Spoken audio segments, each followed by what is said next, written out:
안녕하세요 여러분들 नमस्कार सम्पूर्णमा स्वागत छ तपाईहरुलाई learn Korean language in Nepali YouTube च्यानलमा र आजको भिडियोमा चाहिँ हामी सिगान अर्थात समयको बारेमा अध्ययन गर्नेछौं।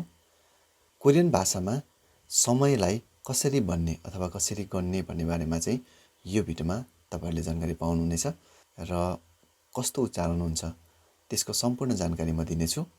ल अब सुरु गरौँ। सिगान अर्थात समय। सिगान अर्थात समयको बजे वा घण्टा गन्दा ओरिजिनल कोरियन नम्बरबाट साथै मिनेट र सेकेन्डलाई चाइनिज नम्बरबाट गर्नुपर्छ। जस्तै यहाँ एउटा उदाहरण हेर्नुहोस्। 12 बजेर 30 मिनेट गएको छ अनि 15 सेकेन्ड गएको छ। यसलाई चाहिँ हामीले कोरियनमा येल्दुसी सामसिफुन सिबो छो यसरी चाहिँ उच्चारण गर्नुपर्छ। येल्दुसी यो सी भनेको चाहिँ बजे अनि सामसिफुन यो भनेको चाहिँ फुन भनेको चाहिँ मिनेट, त्यस्तै गरेर सिबो छो यो छो भनेको चाहिँ सेकेन्ड। अब यहाँ बुझ्नुपर्ने कुरा छ घण्टा गन्दाखेरि चाहिँ हामीले ओरिजिनल कोरियन नम्बरबाट गर्नुपर्ने हुन्छ। ओरिजिनल कोरियन नम्बरबाट गर्नु पर्यो।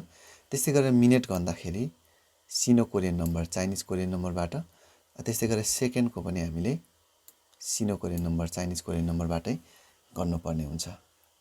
12 बजेर 30 मिनेट गएर 15 सेकेन्ड भयो भन्नु पर्यो भने चाहिँ येल्दुसी सामसिफुन सिबो छो यति भन्नुपर्ने हुन्छ। त्यस्तै गरेर यहाँनिर समय देखाइएको छ, त्यस्तै गरी यहाँ उच्चारण रहेको छ र यहाँ रहेको छ नेपालीमा उच्चारण कस्तो हुन्छ भन्ने कुरा। अब यहाँनिर चाहिँ 1 बज्यो भन्नको लागि चाहिँ हामीले हानसी यसको नेपाली उच्चारण यतापट्टि छ, यहाँ हेर्नु होला तपाईहरुले।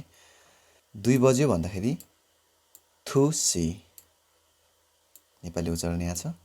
त्यसै गरेर 3 बज्यो भन्नु पर्यो भनेदेखि चाहिँ सेसी सेसी। त्यसै गरेर 4 बज्यो भन्नु पर्यो भने नेसी। यो हाना थुल सेत नेतको नै हानाको हान थुलको थु सेतको से नेतको ने प्रयोग भएको हुन्छ। टाइम हेर्दाखेरि चाहिँ नेसी। 4 बज्यो भन्दाखेरि चाहिँ नेसी भन्नु पर्यो। त्यस्तै गरेर 5 बज्यो भन्नु पर्यो भनेदेखि चाहिँ थासतसी थासतसी। त्यस्तै गरेर 6 बज्यो भन्नु पर्यो भने यसतसी यसतसी भन्नु पर्यो। त्यस्तै गरेर 7 बज्यो भन्नु पर्यो भने इल्गोप्सी इल्गोप्सी। त्यस्तै गरेर 8 बज्यो भन्नु पर्यो भने चाहिँ यदल्सी, त्यस्तै गरेर यदल्सी।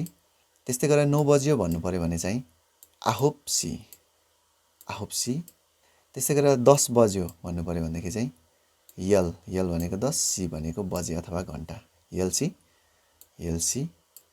त्यस्तै गरेर 11 बज्यो भन्नु पर्यो भनेदेखि चाहिँ यरान्सी यरान्सी। यो यल भनेको 10 हान भनेको हानाको हान आयो, त्यसैले यल प्लस हान यरान हुन्छ। यो ह चाहिँ नो साउन्डमा जान्छ, त्यसैले यरान्सी यरान्सी 11 बज्यो। त्यस्तै गरेर 12 बज्यो भन्नु पर्यो भने चाहिँ येल्दुसी येल्दुसी। त्यस्तै गरेर 1 बजेर 30 मिनेट गयो भन्नु पर्यो भनेदेखि चाहिँ दुई तरिकाले भन्न सकिन्छ। एउटा रहेको छ हान्सी फान 1 बजेर आधा भयो भन्ने हुन्छ भने, अर्को रहेको छ हान्सी सामसिफुन हान्सी फान र हान्सी सामसिफुन यसरी भन्न सकिन्छ। अथवा जुनसुकै टाइमलाई पनि हामीले थुसी सामसिफुन पनि भन्न सक्यो, यल्सी सामसिफुन पनि भन्न सक्यो, यल्सी फान पनि भन्न सक्यो, हान्सी फान पनि भन्न सक्यो।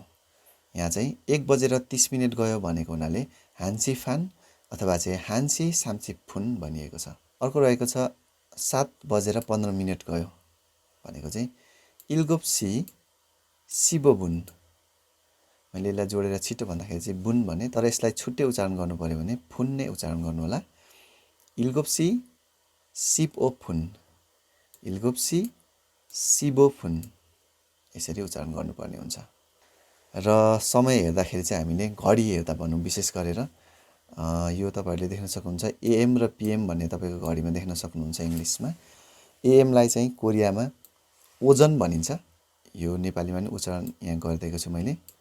ओजन भनेको बिहान र त्यस्तै गरेर ओहु भनेको चाहिँ PM ओहु भनेको चाहिँ दिउँसो र समयलाई कसरी भन्ने कसरी गन्ने भन्ने बारेमा चाहिँ आजको भिडियोमा हामीले सिक्यौं र यस्तै अर्को उपयोगी भिडियोहरू चाहिँ यस च्यानलमा रहेको छ कृपया च्यानललाई सब्स्क्राइब गरेर च्यानलभित्र गएर अन्य भिडियोहरू पनि सुन्दै हेर्दै अध्ययन गर्नुहोला कृपया भिडियो मन पर्यो भने भिडियोलाई एक लाइक गरिदिनुहोस् र तपाईहरुको साथीहरुलाई पनि शेयर गरिदिनुहोस् जो चाहिँ कोरिया भाषा परीक्षाको तयारी गर्दै हुनुहुन्छ र च्यानलमा नयाँ हुनुहुन्छ भने चाहिँ कृपया च्यानललाई सब्स्क्राइब पनि गरिराख्नुहोस् म यस्तै अर्को भिडियोको साथमा फेरि पनि उपस्थित हुने बाचाका साथ बिदा हुन चाहन्छु नमस्कार